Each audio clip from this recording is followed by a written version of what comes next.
তো যে শ্রীরাম রাধে রাধে, ভারত মাতা কি জয়। বড় ভাই আশা করছি সমস্ত পাবলিক ভালো আছে, ভালো না থাকলে জবরদস্ত ভালো থাকার চেষ্টা করবে। যদি এই চ্যানেল নতুন থাকো তাহলে বড় ভাই গড় করবে, ভিডিওটা দেখবে, যদি মনোরঞ্জন লাগে তাহলে সবকিছু করবে।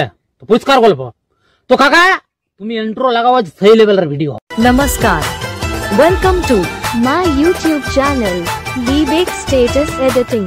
please one like and one comment. Please support and share your friends. Review.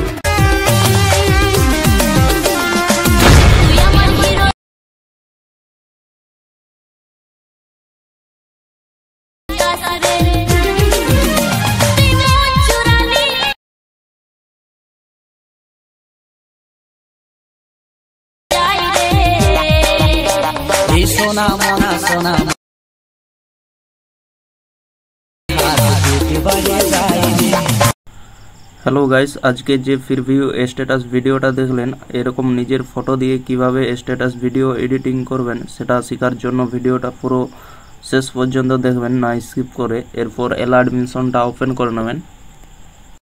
Open করে নেওয়ার পর নিচের দিকে দেখতে পাচ্ছেন প্রজেক্ট লেখাটা, এখানে টাচ করবেন। দিয়ে এখানে ইফেক্ট, ফটো অ্যান্ড পিএনজি, বিটমার, সং, এই তিনটি লিঙ্ক ভিডিও নিচে ডিসক্রিপশনে দেওয়া থাকবে, সেখান থেকে আপনারা ইনপুট করে নেবেন আপনাদের অ্যাডমিশনে।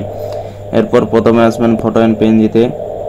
আসার পর এখানে টাচ করবেন, দিয়ে এখানে সিলেক্ট অল লেয়ার্স লেখাতে টাচ করে সিলেক্ট অল লেয়ার্স করে নেবেন। দিয়ে আবার এখানে টাচ করবেন, দিয়ে এখানে কপি 29 লেয়ার্স লেখাতে টাচ করে কপি করে নেবেন। এরপর ব্যাকে চলে যাবেন। ব্যাকে যাওয়ার পর এখানে বিটমার সঙ্গে আসবেন।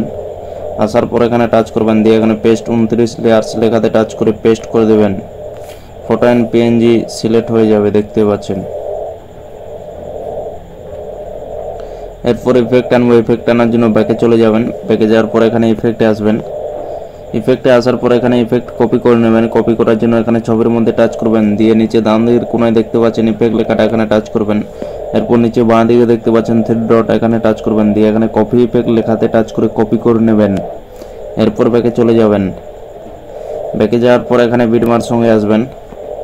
আসার পরে এখানে ছবির কাছে আসবেন, দিয়ে নিচের দিকে আসবেন।